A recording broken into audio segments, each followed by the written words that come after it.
the measure of any good entrepreneur, especially in the music space, is like how quickly you can pivot when shit goes left.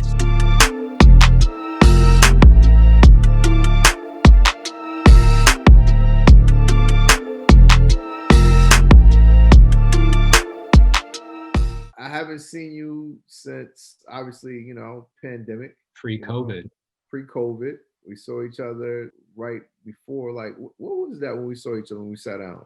That You, must have been beginning of this year, or was that late 2018? it seems like that shit was like years ago now. I know, that's what You know I'm what I'm saying. Like my saying? timeline is completely messed up now because I feel like we all just been inside, like not moving around. So it's like I can't even remember when things happen. For you, how has it been? Obviously you were moving around, doing touring, Yeah.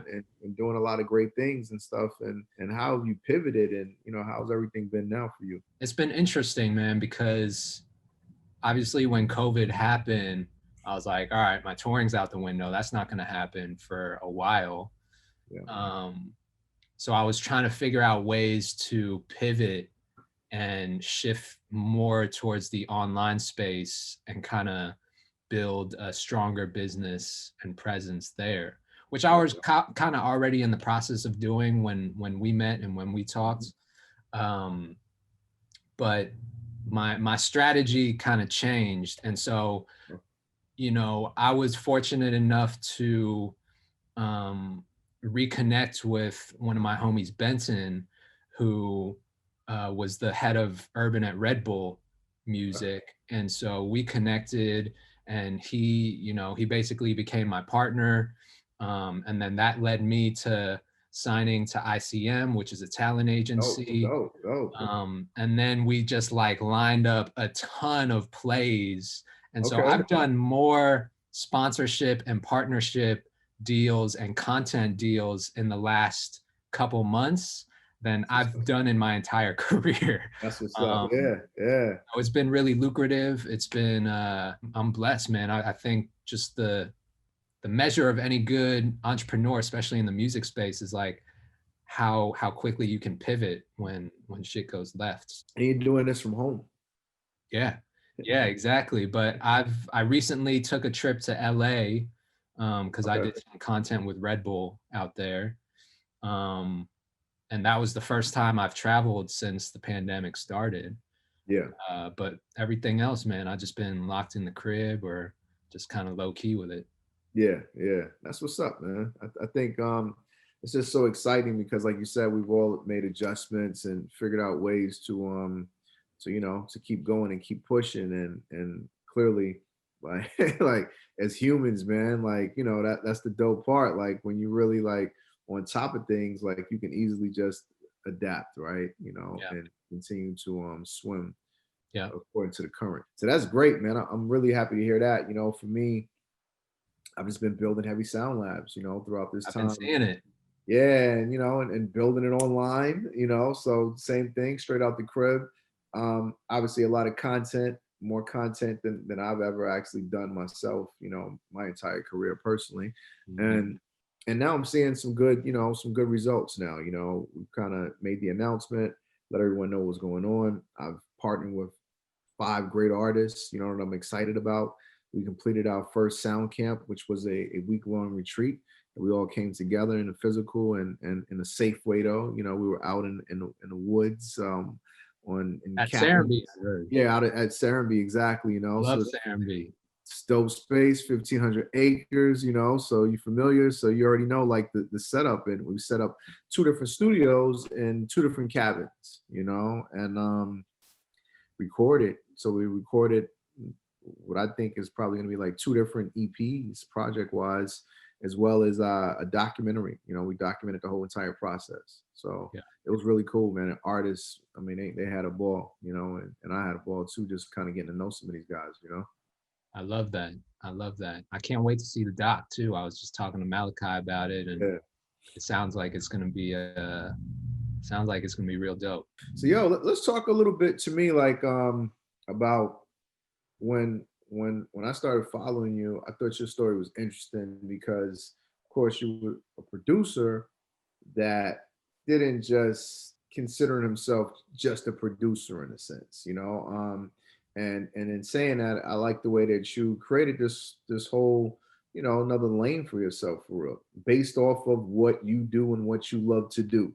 You know what I'm saying? Like, and for me, I'm always about like, yo, how can we diversify? How can we reinvent ourselves? How can we pivot? How can we be focused on the future? I think that in music, man, it's especially hip hop, is such a young space, that a lot of us kind of get pigeonholed in our minds. It's kind of like you got to be like Kanye, free thought. It was such a process. I've been making music for the last 12, 13 years now. Mhm. And it definitely didn't start out that way. It started out me being a producer and that's all I did, or a beat maker, Yep. and then kind of graduating to being a producer, being in the studio with artists, working on albums, working on projects, building those relationships. And then from there, my experience just kind of led me into different spaces within the music industry. And so I think that's when I started to discover my own voice as a producer. And I think that's one of the most critical parts, is like, if you pigeonhole yourself into just being a producer, you kind of lock yourself into very limited opportunities, right? It's either you get a lot of placements, or that's pretty much it, right? Like, Yeah. you're Yeah. one of those producers that's cool. Like, I don't knock anyone for that at all. Like, It's a lot I of think work. it's a lot of work. It's a lot of work. And uh Service business. yeah, and the thing about me is, like, I'm not one of those people that knows how to play the game very Okay. well. There you go. I think the music industry is a lot of politics. Yep. It's a lot of ass kissing, and Yep. and you know what I mean? And I'm Yep. not good at Absolutely. that. I can only be Absolutely. myself at all times. Absolutely.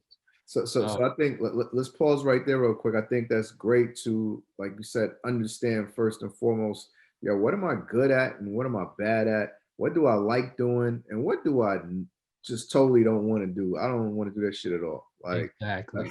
yeah, Exactly. yeah, yeah, and understanding about yourself and being honest. Like, I can relate. Yeah, Yeah, bro. I yeah, mean, yeah. you gotta at some point develop the self-awareness to know exactly what it is that you're doing this for. Yep, Once you figure out your purpose, then things become easier because you just enjoy the process.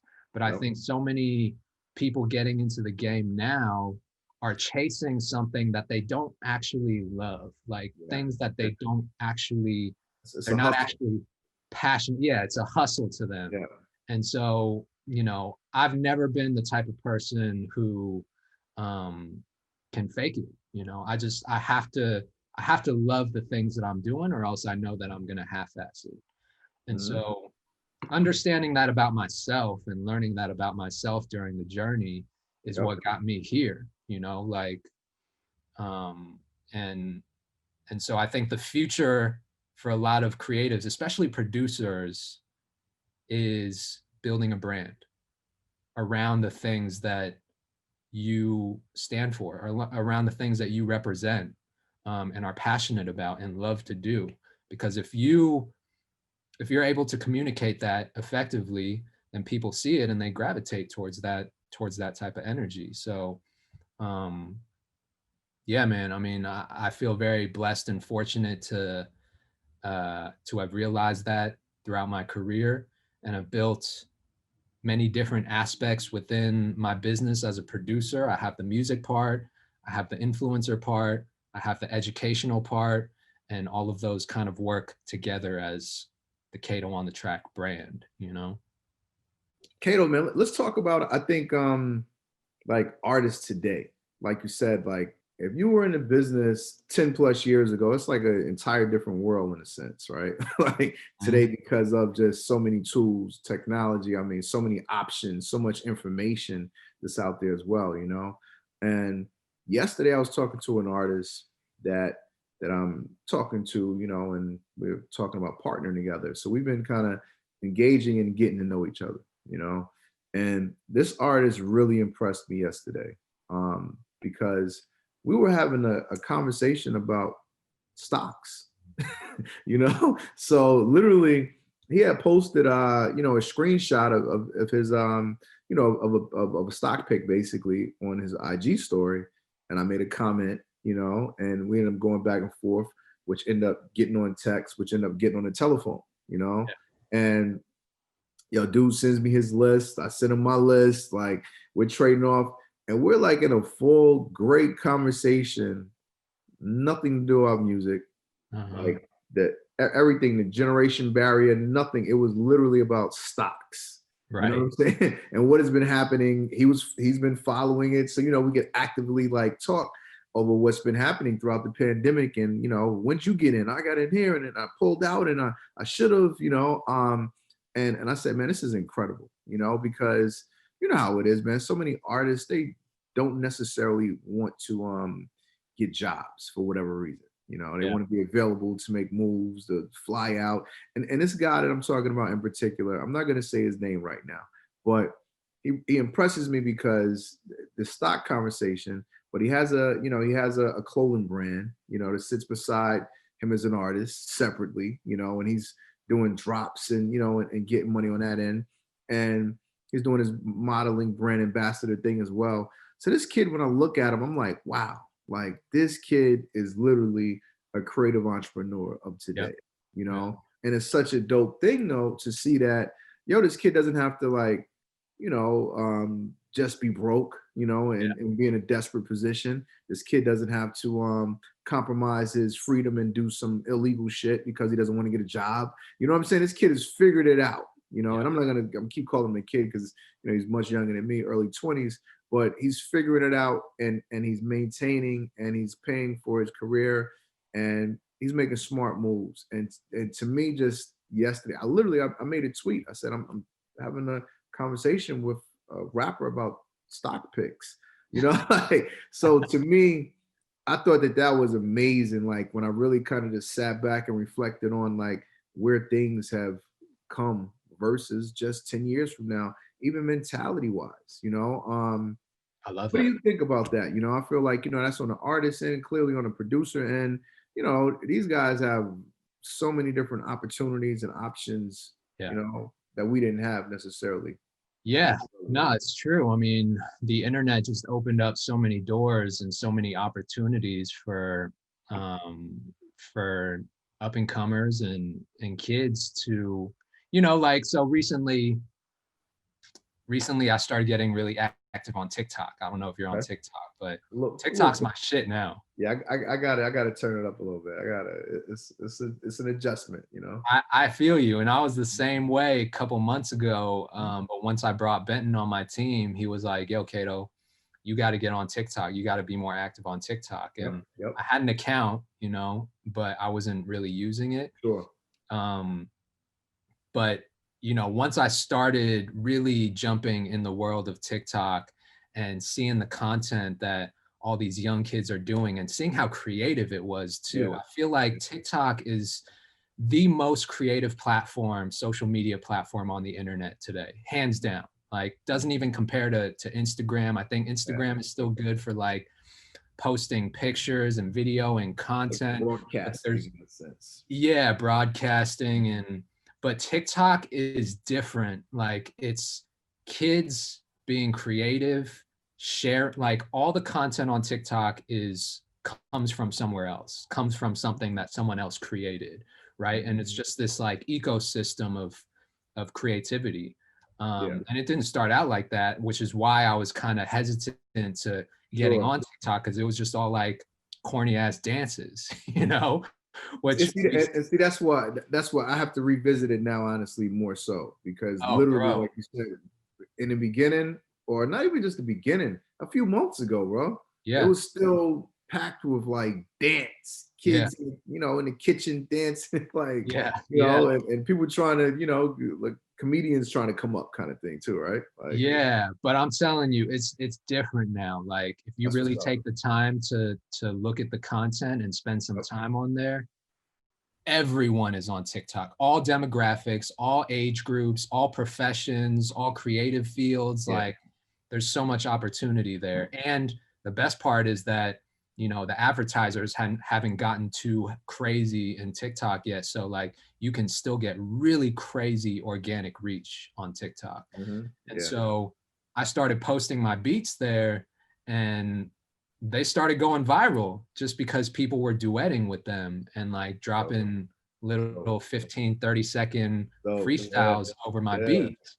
And so I kind of, it flipped a switch in my head, which was like, you know, TikTok is different. And not only that, but I jumped like 40, 50,000 followers within a matter of a week or two. Yeah. And that doesn't happen on Instagram anymore, Nah, no, not at all. Not at you all. know? No, that's definitely TikTok for sure. You can jump early still, Yeah. because to your point, I mean, and I've been preaching this to artists. So I'll say, me personally, on a personal side, I hadn't been, I've had an account, I haven't posted or anything like that, like gotten active myself personally. But business wise, like reach wise, and you know that realistically, when platforms are new, that's the time that you have to attack them and put a lot of energy and work in, because you can get the most, uh just returning your investment, Yep. of time, for Yeah. real. Yeah. But I say all that to say that there are so many kids, 20, 20s and younger, Hmm. that are on TikTok that have something interesting Yep. about them, whether it's a story, whether it's an interesting job, whether it's a special talent, Yep. right? And they have like millions of followers. And so we didn't have that when we were coming up. Like I damn sure didn't have that when I was coming up. The Influencer. yeah, just the possibilities Yeah. now are crazy. And so yeah, I feel like if you do anything cool or interesting and you're not posting it on TikTok, you're missing out. You're missing out on huge opportunities. And Yeah. these are all free tools, you know, these are free tools to help you get a jump start on whatever it is that you love to do. And I still don't see enough young people taking advantage of that. I see a lot of like this toxic mentality of young creatives, you know, looking for handouts or shortcuts or the quickest way to get there without putting in the work. And it's like when we have tools like TikTok and social media, that's what you should be focusing your energy on, because that is your launching pad. That's your opportunity to do whatever it is that you love to do, you know? So that was my Yeah. spiel on social Ab- media. Absolutely. Let me ask you your take on uh major labels versus independence, which has clearly been a great topic throughout this pandemic, Yeah. especially since Kanye, have shed a lot of light on the conversation, obviously. But what is your take on that, though? I think that's going to always be a great conversation. And now we know that in 2020, this is probably the best time ever to be independent. You know? Yeah. 100%. Yeah. And, you know, the reality is I think whether you're major or independent, it can work either way. um, Hmm. you just have to understand what you're signing up for, you know. And I think that's the real conversation is, do you understand what this means for your future as a creative, you know? And that's why I think we see so many major artists like Kanye circling back and having issues with his label and not owning his masters, because I'm sure Kanye didn't know what he was signing up for when he signed those contracts, you know, or he didn't understand the implications of what that would mean.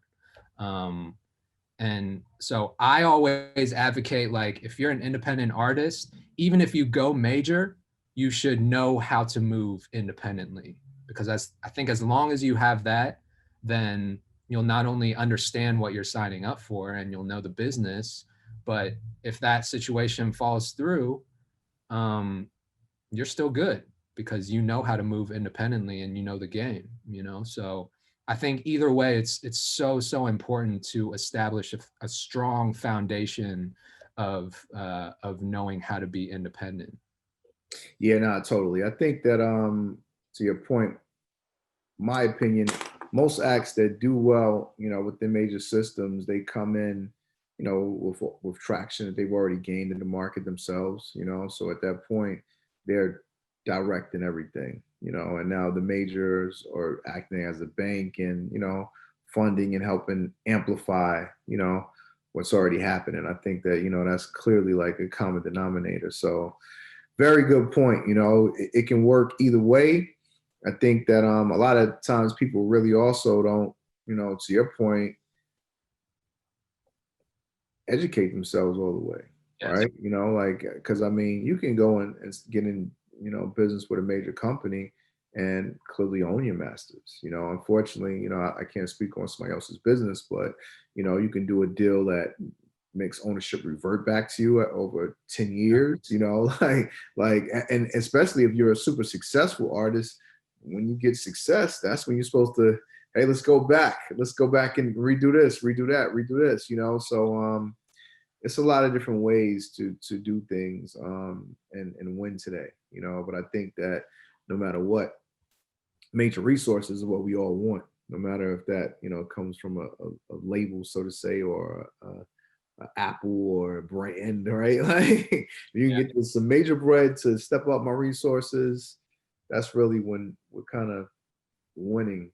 But ownership, man, it's incredible, man, because even like now you see a lot of the publishing companies now, you see a lot of companies circling back around and buying publishing now. Yeah. Let's talk about that for a second, right? LA Reid just did a deal and he sold his catalog, Yeah. we've seen Wu-Tang sell catalog like as a collective, I believe, so I mean, Timberland, like the list goes on. It's the same guys running around with the huge bags, throwing it at people. But you always say like, "Wow, I wonder what made them make that move." Obviously, the bread is, Right. The money had to be right for sure. a lump sum bag, versus, it's kind of like, somebody can say, "Oh, but you're making money," and I can say, "Hey, it's a difference for making $100 at one time versus making $2 here, $2 there, $3. You know what I'm saying? Like, that those little drips versus, yo, give me the bag so now I can take this $100 and I can go and I can do something else with it and make something happen. Yeah. So what's your thoughts on that, man? Like, I that's mean, another interesting combo. yeah, I mean, the key there is just owning your music, whether To it's be owning able to do your publishing or your masters, and even understanding what that means and different ways to monetize it, and having a catalog, you know. Um, but yeah, I mean, like I don't know that I can speak too much on it because I don't know the details of those deals, but it's possible because those people owned their catalog. They own their music. Um, so yeah, I mean, and going back to the point that you made before about independent or major, I think it's also that we have so many other options on the table as far as like deal structures. Like now there's so many different distribution deals that you can take advantage of as an independent artist and still own your masters, and basically just, you know, have you can have a lot of the same resources that you would have on a label, but you get to own your music. And so I think just the fact that we have so many more options now is the real reason why a lot of people are winning in the independent space. I think personally, I think that it's something to be said when you look at the publishing side. We look at just the history of the music business. Even you look Yeah, at the Cash Money deal when initially on day one, when the headline came out, whatever that was like $30 million deal. And I yeah, remember trying to, being young, trying to understand that, like, yo, what, like, how, what, like, what does this mean, And then it was like, oh, this catalog was a significant component to doing this deal, you yeah, know. So even in saying that, I think that that's something else that's interesting, right? With the reality that the way the space is today, um, a lot of artists, if you just kind of keep your head down and build and build and build and, build your catalog up, right? Consistently build your career, put out good music. So now at a certain point, even if you want to go and do whatever type of deal with a larger entity, when you strike that deal, this catalog kind of, brings in a certain level of value now, It's leverage. yeah, a lot of leverage and a lot of money, cash money, right? Like, hey, they brought on that catalog and it was still a distribution deal. You know what I'm saying? Like, but there was more ways to exploit this catalog that, they hadn't tapped into on their own. So there was a big value there.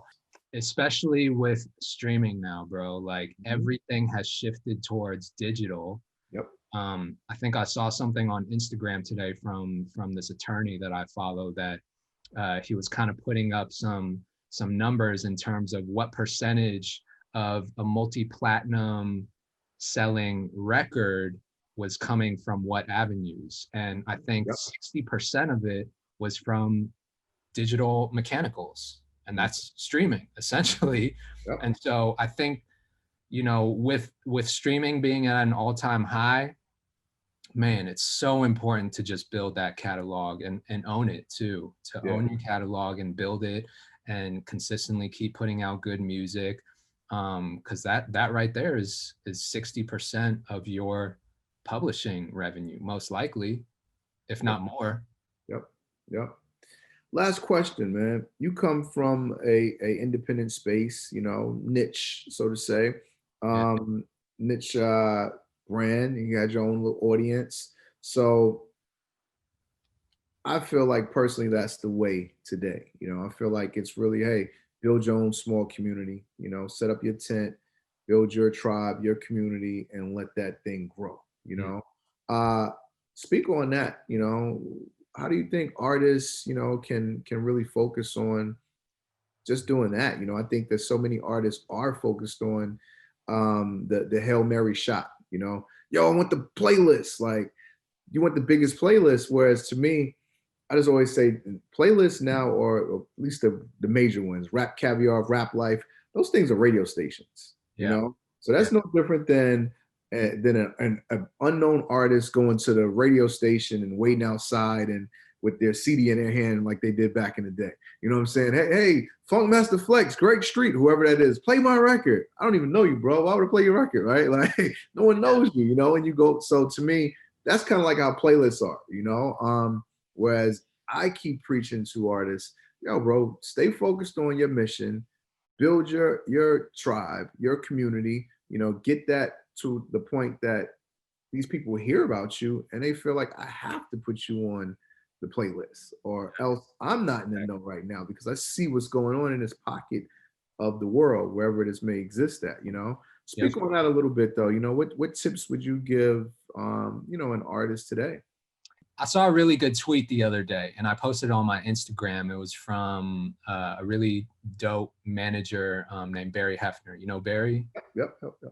I saw a really dope tweet from Barry that said, and I'm paraphrasing, but it said, um, a lot of independent artists are losing because they're trying to be too cool, right? Yep. They think they're too Let it cool be. to interact and engage with their fans and have a conversation. And and what worked for his group, I guess Earth Gang back in the day, which I used to see him like all over Atlanta, like doing small local shows. Yep. um, what worked for them is just the mentality of, let's get one new fan a day. Let's focus on getting one fan every single day.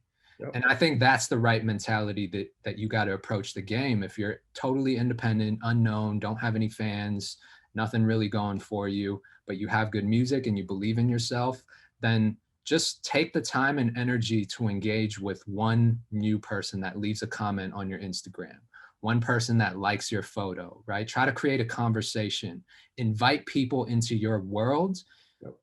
instead of just like posting selfies all the time, right? Because a lot of it is just ego driven, where we want to present this Yeah. facade to I'm people, but we doing think we're something. too cool to actually have a conversation with the people that are following us, you know? And that was my mentality coming up in the game, is like, and I went through the phase of thinking that I was too cool to reply to comments. And guess what? Shit slowed down. shit slowed down, and it didn't move as fast as it should have, Yep. because I was stuck in that mentality. So I think the easiest thing that you can do is, is have a conversation with the people that are already paying attention to what you're doing. Make one new fan a day and invite people into your world. Try to create an ecosystem where people feel connected to you through every medium that you put out there, whether it's your content, your music, your visuals, everything else, your aesthetic, things that you're into, your interests, your hobbies. All of that is what contributes to fans feeling connected to you as a person. It's a people thing at the end of the day. So Yeah. yeah, that's my thought on that, man. Is like, just don't feel like you're too cool to have a conversation with fans. Fans and also peers, like other artists. Like, Yeah. yeah, man, that part is, another thing I see, artists so often, you think that you're the dopest, you got the coldest ice, you know what I'm saying? Like, Yeah. you got the coldest ice, so you don't want to give it up. Whereas it's like, yo, collaborate, bro. Like, get in Yeah. here, like mix it up, trade off on energy, audiences, like mix it up, Yeah. yeah, man. So my guy, it was a pleasure having you, man. It took us a while to get here.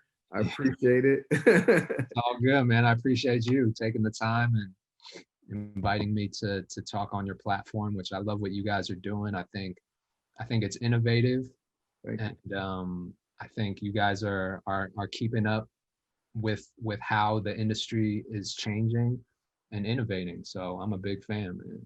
Appreciate it, man. Appreciate it. Hopefully we'll do this again, in 21, so we could talk about some more things at some point. Everything's Sure. evolving at a rapid pace these days. Yeah, yeah, Yeah, man. anytime. Bro. Okay. Perfect, man. Enjoy your holiday, my brother. And I'll see you soon. All right. All right, You can do it. thanks. Peace. Yep.